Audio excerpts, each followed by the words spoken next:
Buenas tardes, Juan Carlos. Buenas tardes, Tania, ¿cómo estás? Yo encantada de tenerte aquí en Alicante con motivo de la presentación y firma de tu nuevo libro, Del capitalismo al talentismo. Yo me he traído el mío. Bueno, luego te lo firmo. Luego me lo firmes. Y bueno, lo que queríamos, ¿no? A mí me gusta siempre empezar definiendo conceptos para que sepamos de qué estamos hablando, ¿no? Muy bien. Cuando alguien habla del talento, muchos nos acordamos de ti, porque es como eres el gurú del talento. Bueno. Sí, para muchos lo eres. Entonces, ¿qué te parece si empezamos por definir qué es el talento?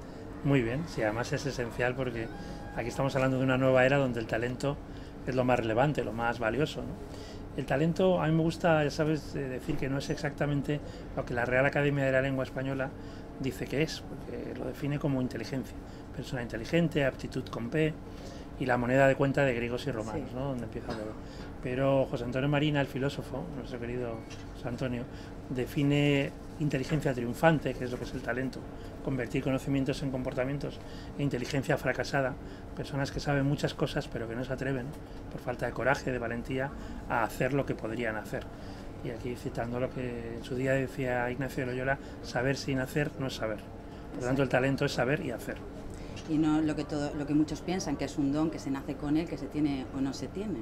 No, evidentemente ni se nace ni se hace, sino que se forja, en el sentido de que tiene que haber una semilla para cultivar, que es la voluntad de las cosas del querer, y a partir de ahí trabajar esas 10.000 horas que ya empiezan a estar de moda, ¿no? La práctica disciplinada, 10 años de trabajo continuado en algo que te gusta, y por tanto que lo llegas a hacer bien, llegas a dominar. Claro, como todos los grandes al final. Sí, también decimos que el talento es poner en valor lo que haces, por eso los grandes lo que han hecho es poner en valor realmente lo que hacen, ¿no?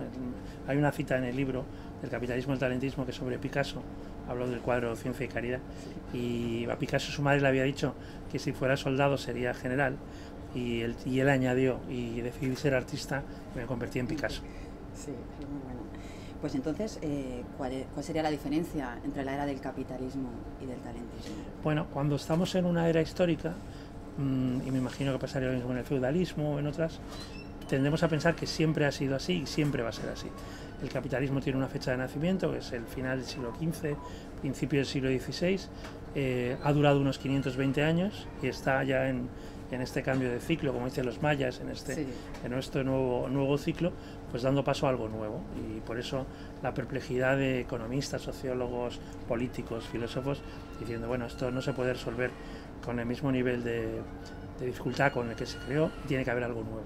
Y es lo que hablamos, algo nuevo, que es precisamente la era en la que el talento es más escaso y por tanto más valioso que el capital. Y esto es lo que llamamos talentismo. O sea que ahora mismo el talento es escaso y por eso adquiere... Sí, el talento siempre ha sido escaso.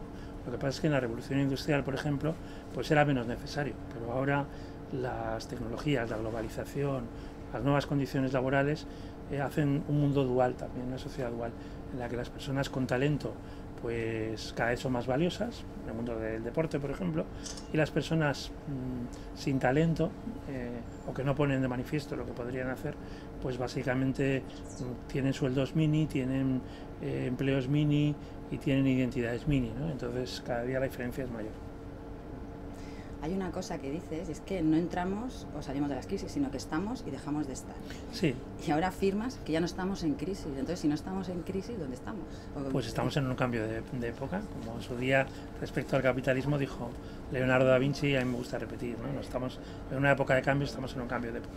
¿Por qué no estamos en crisis? Porque crisis, como sabes, es una palabra que proviene del griego, de kritein, decidir, elegir, de la medicina, de cuando un enfermo está en crisis y por tanto va a morir o va a sanar. Yo me decían unos amigos que después de varias vicisitudes en 2 meses y medio ya prácticamente le decían bueno, de hecho Chope, el creador de la casa de Chope Venta, de la sensación de fluidez, que es una persona real que ha estado muy malo estas semanas, y varias veces los médicos le decían, de esta no sales, ya no estás en crisis, pero afortunadamente ha salido. Entonces vivimos en una sociedad nueva, el capitalismo y el talentismo, donde aquellos que apuestan por su talento individual y colectivo salen, y aquellos que no se dan cuenta y se aferran a un modelo donde el talento no es importante, pues no salen. Por lo tanto, ya estamos en ese momento de decidir o de elegir. por eso no estamos en crisis. Se quedan atrás. Entonces, ¿qué retos nos presenta esta nueva era? Bueno, en el libro básicamente hablo de tres cosas. Primero, en qué consiste la nueva era, una era conceptual. Los conceptos son lo más importante.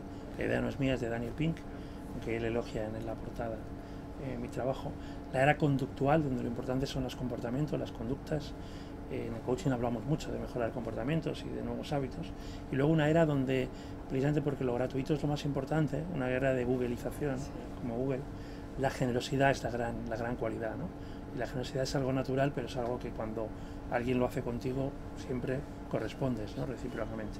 Ese es, digamos, el primer bloque del libro. El segundo tiene que ver con 10 variables que están cambiando. Por ejemplo, China ha sido durante miles de años el centro del planeta. Durante apenas 300, 400, ni siquiera todo el capitalismo, no ha sido la potencia predominante. En ese momento ha sido Gran Bretaña y luego Estados Unidos, pero vuelve a serlo. Y de hecho, pues Obama, que ha renovado como presidente, será el último presidente de Estados Unidos con Estados Unidos como potencia hegemónica, que todavía no acaben de asumirlo los estadounidenses. Hablo de una sociedad supuestamente juventocrática, pero donde los empresarios más importantes, los filósofos más considerados tienen más de 65, 70, 75 años. Personas como Eduard Punset, el propio José Antonio Marina, Emilio Botín, Amancio Ortega. Por lo tanto, la juventocracia es supuesta, pero no es real. Hablo de 10 variables de ese tipo, ¿no?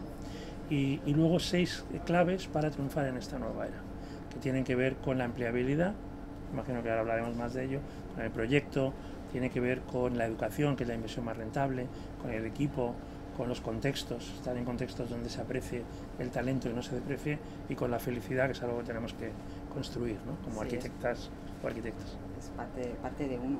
Exactamente. Has comentado algo ahora que me recuerda. Hay dos conceptos que tú los consideras pilares del talentismo. Son la economía conductual y la economía del bien común. Sí. ¿Nos puedes hablar un poco? Sí, bueno, la economía conductual es la nueva teoría económica que parte de una idea, bueno, de Keynes de los años 30, de lo que se llama el espíritu animal, animal spirit, que es toda la parte irracional del ser humano. Entonces, bueno, ahora sabemos que llevamos 3 cerebros, cada uno de nosotros, la parte visceral, emocional e intelectual, y sin embargo la parte intelectual racional es la que menos peso tiene, aunque es la que hemos considerado realmente seres racionales. Bueno, no somos tan racionales, somos gente emotiva para lo bueno y para lo malo, y somos gente muy visceral. Entonces, la economía de las conductas tiene que ver con eso, con el componente instintivo visceral con el que tomamos normalmente las decisiones, y con la parte emotiva, emocional, con la que, por ejemplo, hacemos las compras, ¿no? Tardamos normalmente menos de lo que sería racional o razonable. Esa es la parte de economía conductual. La economía del bien común es un concepto de Christian Felber, en un libro que está traducido al castellano, que ya está en 4ª edición, que tuve el honor de prologar, y que habla de medir, al final lo que se mide es lo que se hace. Y la economía capitalista se ha medido estrictamente por el beneficio, y sin embargo Felber propone medir el bien común, que tiene más que ver con la felicidad, la solidaridad, la generación de sostenibilidad, el cambio climático, por tanto la importancia del medio ambiente, variables que en el siglo XIX, por ejemplo, en el XVIII con Adam Smith no eran importantes y ahora son esenciales. Entonces, estos son 2 pilares económicos del nuevo orden. Y dentro de esto, la cooperación también. Claro, la cooperación influye en los 2 sitios. Influye en que realmente en la economía conductual las personas que cooperan no lo dicen, pero lo hacen, ¿no? Tenemos el ejemplo reciente, por ejemplo, de la Fundación Ortega donando una serie de millones de euros a Cáritas, pero no lo dice la Fundación Ortega, lo dice Cáritas, porque lo importante es lo que en este caso la Fundación hace, por una parte en lo conductual, y en el bien común evidentemente la cooperación es todo, porque estamos hablando de un bien que sobrepasa el bien individual. Lo que se pensaba en el capitalismo es que si cada uno defendía nuestro interés particular, el interés general salía fortalecido. Hoy sabemos que no es verdad. Y a mí me gusta, por ejemplo, gente que se dedica a navegar, que de, bueno, si en lugar de ir todos en el barco, todos a uno, a salir adelante, cada uno intenta hacerlo a su manera, evidentemente. Y cuando hablamos de cooperación, lo que sucede es que precisamente el sistema educativo no fomenta la cooperación para nada, sino la competitividad. Bueno, el sistema educativo tiene que cambiar radicalmente en el talentismo. Primero porque la educación es la inversión más rentable, la educación es el aprendizaje, que a veces se pone el foco en lo que recibes o en lo que buscas, ¿no? Pero viene a ser lo mismo para este caso. Un premio Nobel como James Heckman, que hablo de él en el libro, ha calculado que por cada euro que invertimos en educación recibimos 17 euros, con lo cual es la inversión realmente de mayor rentabilidad que podemos imaginar. Y también está cambiando mucho en el tema de los valores. La semana pasada en un congreso de directivos, Nieves Segovia, la presidenta de SEC, en un congreso de directivos, se había tomado la molestia de analizar los valores de las principales empresas españolas, que evidentemente tienen que ver con la orientación al cliente, los resultados, el talento, y también verlas delante del proyecto de ley educativa que posiblemente el gobierno apruebe pronto y que tenía más que ver con la evaluación, el control, los profesores. Sin embargo, el modelo educativo finlandés, que tanto se valora, desde hace 25 años valora precisamente lo mismo que nuestras empresas, valora obtener buenos resultados, pero para el conjunto de la sociedad, valora el cliente, valora la calidad, la excelencia. Por tanto, sabemos lo que tenemos que hacerlo simplemente. De hecho, allí los profesionales más valorados, a los que más importancia se le da, es a los profesores. Efectivamente, los mejor pagados, los mejor considerados. Y más nivel de exigencia a la hora de entrar a las universidades. Evidentemente, el modelo finlandés, que es un modelo con mucho menos corrupción que en nuestro caso, es un modelo que ha cambiado en 20 años. Finlandia, esto no lo cuento en este libro, pero en algún otro, a principios de los 90 no tenía futuro. Había sido un satélite de la Unión Soviética, había caído el muro de Berlín, y Finlandia no tenía sentido, y sin embargo supo reinventarse y ser la potencia educativa y la potencia competitiva que tenemos ahora mismo. O sea que siempre hay tiempo para siempre hay lugar para la esperanza si sabemos lo que tenemos que hacer y nos ponemos a hacerlo. Pues hay una cosa, y es que dices que lo que hay ahora es todo un cambio de reglas del juego. ¿No?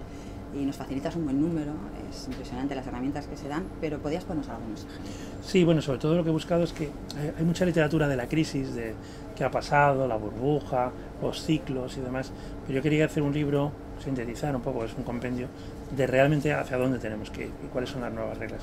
Yo digo que no se puede jugar al baloncesto con las reglas del fútbol, por ejemplo. Exacto. Y tratar de jugar con las reglas del capitalismo en el talentismo, pues no te lleva a ningún lado, ¿no? Conectando con la parte final del libro, primero el contrato que está cambiando es el contrato de empleabilidad. Nuestros padres vivieron un contrato de empleo para toda la vida, se aprobaba una oposición, se entraba en una caja de ahorros y demás, y a cambio se obtenía obediencia. La entidad, la organización obtenía obediencia. Ahora mismo, ¿qué estamos pidiendo a los profesionales, al talento? Pues servicio al cliente, trabajo en equipo e innovación, básicamente. ¿Y qué le podemos aportar? Le podemos aportar empleabilidad, que es precisamente que las personas sean más valiosas cuando se vayan, porque se acabarán yendo de la organización después de un tiempo, que cuando entraron. ¿Hablas de 3 o 4 años? 3 o 4 años, que es un poco, puede parecer poco tiempo, pero por ejemplo es lo que se plantean los entrenadores de fútbol. Un entrenador no se plantea más de 3 o 4 años en un equipo, y por tanto pues es algo razonable, ¿no? En ese sentido. También la educación, como decimos, hay que seguir aprendiendo toda la vida. Ya no vale esto de soy licenciada, no, tienes que seguir constantemente aprendiendo en un mundo que duplica conocimientos cada 14 meses, por tanto casi cada año se vuelve a duplicar lo que sabíamos en el mundo, ¿no? Se van a licenciar, por ejemplo, en los próximos años más personas en el mundo que en toda la historia de la humanidad. Por lo tanto, estamos en un ritmo vertiginoso. Las reglas del juego tienen mucho que ver con la fluidez también y con el reto y con el proyecto, con ilusionarse, con no estar en una profesión, sino estar consiguiendo los resultados que te quieres proponer. Y ese mundo se parece más al de Hollywood, por ejemplo, el de hacer una película. Bueno, J. Bayona, Lo imposible, ¿no? Por poner un ejemplo de éxito en España, donde han intervenido 500 profesionales en 4 años. La película se ha hecho, está siendo un éxito y ahora están buscando un nuevo reto. Es básicamente esto que nos puede parecer muy extraño, y hay industrias como el séptimo arte que lo fomenta, ¿no? Es muy importante pensar en términos de equipo. Se nos ha vendido la ilusión del llanero solitario, que no es verdad. Volviendo al mundo del deporte de alta competición, los entrenadores, las entrenadoras son equipos y no son individuos. Por lo tanto, tener tu tándem, tener tu quinteto, tener tu equipo para seguir adelante. Y luego el tema de la felicidad, como decía antes, está cambiando radicalmente, porque en el capitalismo hemos buscado la felicidad en lo exterior, ¿no? En ganar dinero, en tener buena salud, etcétera. Y hoy sabemos, gracias a Sonia Lubomirsky y a otros expertos, que la felicidad, al 40%, que influye sobre el 50%, es interno. Por lo tanto, que lo externo es apenas el 10%. Y en ese sentido tenemos mucho campo para la mejora. Tú siempre dices una cosa, a lo largo de los años te lo he venido escuchando, y es que quien no estuviera de la mano del coaching, quien no fuera de la mano del coaching, en el futuro se quedaría rezagado, se quedaría atrás. En el libro lo he vuelto a ver, y bueno, háblanos un poco de qué papel tiene el coaching en esta nueva era. Pues mi sensación respecto a esto, efectivamente, quien no esté en los próximos años en el coaching, como líder coach, como coach externo o recibiendo coaching, estará fuera de la sociedad y del mercado, estará en la parte dual de un talento no aprovechado, ¿no? Y mi sensación es que incluso he sido poco radical. que debería haber sido más radical, en el sentido de que todo lo que acabo de decir de la empleabilidad, del reto, del equipo, tiene que ver con el coaching. Sí. El equipo, por ejemplo, no se improvisa, hay que desarrollarlo, por ejemplo, con el coaching de equipo. Me decía Emilio Sánchez Vicario, en una reunión que tuvimos en Barcelona, unos premios que nos otorgaron, que todos los 500 jugadores del mundo de tenis que son alta competición tienen dos cosas en común. Han empezado muy pequeños a jugar al tenis, siempre a 5, 6, 7 años, siempre antes de los 8, primera condición. Y segundo y más importante, todos tienen coach. Es impensable que un jugador de alta competición no tenga su coach. Y lo mismo tiene que pasar en cualquier actividad humana, es decir, tengas un proceso de acompañamiento, un espejo, una persona que te pueda servir de alter ego, que te haga reflexionar y descubrir, que te ayude como Pepito Grillo, bueno, lo que tú sabes perfectamente que es el coaching. Entonces, en España somos muy pícaros, muy de empezar las cosas y dejarlas, pero realmente es lo que está marcando la diferencia. Es el desarrollo del talento por antonomasia. Claro, hay que ir de la mano del coaching. Entonces, en esta nueva era, ¿cómo han de ser los líderes? Bueno, han de ser de verdad. Es decir, que probablemente el liderazgo no es muy distinto de lo que hemos venido diciendo durante 50 años, ¿no? Una persona que marca la pauta, que hace equipo, que infunde energía, que consigue convertir la energía potencial en energía real, energía cinética. Lo que pasa es que en un mundo donde el desarrollo del talento, digamos, te da la vida y la falta de desarrollo, la depreciación del talento te hunde, pues estos líderes tienen que ser líderes desarrolladores de talento.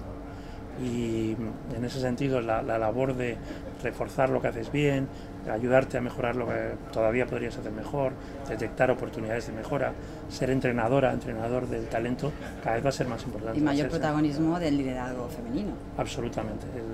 El nuevo liderazgo es femenino y es social, evidentemente. Hablo también de los indignados comprometidos en el libro.